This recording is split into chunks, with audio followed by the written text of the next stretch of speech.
right, y'all, welcome back.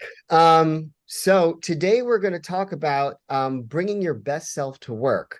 This is an idea that I encountered when I went to the recent From Day One HR conference a couple of weeks ago here in New York City. We've done episodes before about bringing your whole self to work, and I'm sure you guys have heard things like that before. And it's this idea of, we're not automatons. We're human beings, and when we put on our Ben, I think you said, you're going to put on your work mask, and a part of that is like the outfit and everything that you're wearing, and you become almost a separate entity from who you actually are. And with that comes a diminishing of your talent, your ability, the amount of energy that you can bring to the role. So this idea is maybe your whole self is too much. Maybe some of the things that we do or some of the ways that we act, maybe there is room for the workplace for a certain amount of decorum. So what does it mean to bring your best self to work, which is to say you're not a robot, but you're also not like, oh my God, here's all my personality traits, and it's a little bit too much for people. I don't know. What do you guys think? It's interesting. I'm interested that distinction has come out of a HR conference. I'm left thinking, like, what's the drive there, and what's the stake in the situation? Because often HR have to deal with the messiness of people bringing their whole selves to work. So I'm not surprised, I guess, I'm not surprised that they're trying to maybe dial back bringing your whole self to work, because obviously that can cause some messiness and it can cause some extra load on that function. It's an interesting one. I think with many things that we discuss and think about, and many situations we're in, it's not a binary thing, right? It's, you don't bring no personality to work, you don't bring all your personality to work.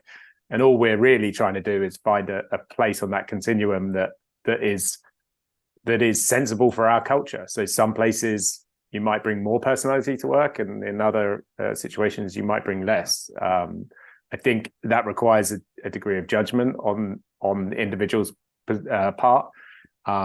So I get the idea of these kind of banners of bring your whole self to work, bring your best self to work, but really we're just saying do a little bit less of this and a little bit more of this, I think. Like one of the examples they gave. So they were talking about Jay-Z, and they were talking about the way Jay-Z looked when he first started his rapping career, which is very clean shaven, clean cut, and then now, like, just beard, dreads, dressing however he dresses. And you even heard my accent come out there because I spent a good part of my life. So there's a big diversity element of this. And I spent a good part of my professional life, what's called code switched. So my normal accent is a little bit more New Yorkie and a little bit more, so they were saying, well, which Jay-Z do you want to do business with? Because the Jay-Z from back then was just starting out, and the Jay-Z now is a billionaire. So which one do you want to do business with? So when you have the guy who you're trying to hire, and you're turning him away, this is the diversity perspective, because he looks too urban or too whatever you want to call it. That was the example they gave, or one of the examples that they gave. I think that's really interesting. Sorry, Luigi, but I think that's really interesting. It's like, I don't think it's what the person looks like, or whether they're now comfortable enough or safe enough. In Jay-Z's case, like, I'm safe enough, I'm a billionaire, that I don't have to care about whether people like me or whether I fit into the environment or not, because there's no repercussion to that. Whereas someone who's starting out on their career and they don't have the, let's say, FU money, they have to be a lot more careful about how they appear and whether they're going to upset someone, and whether they fit into the established norms. I'm struggling a bit here with the term like best, no? Why? Because although I don't have like very clear my idea, but I don't know why I think it's from an orange perspective, this like success, your best self, in comparison to whole, which is, in my opinion, more authentic. So I was thinking, what happens when somebody, I don't know, is struggling with something at home? And what does that mean to bring my best self? Do I have to live like that? What's occupying some time in my head, and I don't know, I'm feeling bad about that. I'm concerned. And so I need to show like a different, I don't know, image of myself. Is that something that they talk about, or that's not? Because it's, I don't know, I'm struggling with that because I think that's more from an orange perspective. And I don't know if it is less developed, but I'm not sure. Yeah, to Ben's point, they were a little amorphous on that idea. So they didn't give a clear delineation of what whole is versus best. But it was a really funny, charming guy who was talking about it. And he was like, yeah, I really don't need to hear all this, that, or the other about your personal life. And it's the idea, maybe I think it's like what's an overshare, or where have you taken it to a place where it could become uncomfortable for somebody else? Mm-hmm. I think it's just, if I read between the lines, Lucci, it's just another banner, isn't it? It's like it's a pithy kind of a thing that will resonate, bring your whole self and bring your best. Like there's just another headline to easily communicate something. And if I guess what they're easily trying to communicate, it's like, be a robot, bring your whole self to work. And they're saying, okay, don't bring your whole self to work, just come back somewhere in the middle, and that's be your best self. It would be my guess. Like, stop oversharing, don't be too far down here. But I don't think that it would be hard for anyone to delineate the best self is equal to your whole self minus things about your sex life, things about your family life, things about, like, I don't think that, I guess they've probably not gone to the time to delineate that. More don't overshare perspective. I mean, I get it. Like it was clear the way you described that, Ben, although I don't know if I still buy that concept. No. Yeah. Okay. I think that it's that when people are really authentic and if they talk about their personal life, and I don't know, maybe they need that time, and maybe it's just to agree, okay, let's talk about 10 minutes about this, no? And then let's move on to the task.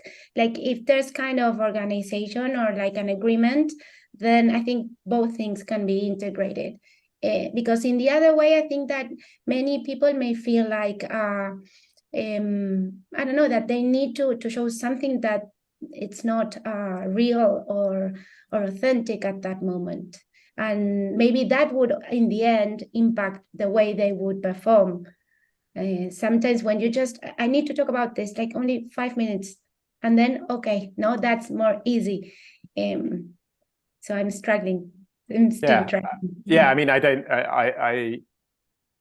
have any, I don't have a position like other than to say, I think it massively depends upon the organization that you're within. And I think that it's, as I said at the start, I think it's whether this is true or not, like whether we should be like this, I think it's for the individual to say what would be too much and what could I do more that would enrich me and my team, and what would be too much that drives people like away or actually inhibits us as a team. And that requires a degree of sense and experience and sensitivity that is difficult to say unilaterally everyone has that, and that they'll know where to sit on that continuum. So I think it's a little bit damaging sometimes to say bring your whole self to work, because some people don't understand the sensitivity around some subjects. But I think if we had to draw like generalizations, I think probably down the other end, we spend too much time, and too many organizations spend too much time not bringing any of their selves to work other than their logical brain for the task at hand. Yeah, Lucia, I really appreciate your perspective. How you're just like, no, forget it. We're doing the whole thing. That's why I like talking to the two of you, because you guys both have your lines, and that's what makes these conversations so interesting. So Ben and I are sitting here being business folk and trying to be very reasonable and thinking about our clients, and you're really thinking about the impact on the human, and that's not something you're willing to give up. It's very cool.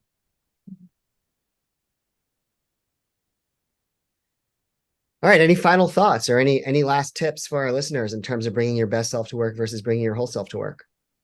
Leo, did they say some kind of, I don't know, consider these three things when we say like your best self? Do you remember if they said something like? No, No. they didn't. They didn't. And I think Okay. to Ben's earlier point, it completely depends on the culture that you're in. So I think it was more of an indication of their intention was to make people feel comfortable and to make sure that there are bonds. I mean, they're HR folks, right? So they want to make sure that everybody's healthy and okay. What they were doing is they were taking so they want everyone to feel good on the upper left. They want good relationships on the lower left, but they're taking the lower right structures in place, right? And the cultural norms on the lower left in place. And they're saying there's a point to which we can stretch this, but if we stretch this too far, it's going to cause a problem. And they're the best that I could pull. Again, it's to reiterate what Ben said: is figure out where you are and push that best. The definition of best, if the robot is here and the whole self is here, push towards the whole as far as you can without breaking the norms that are in place. Yeah. Okay. All right. And I think with that, we're at time. Thanks for hanging out with us today. Please like and subscribe if you do that sort of thing. And we'll catch you next time.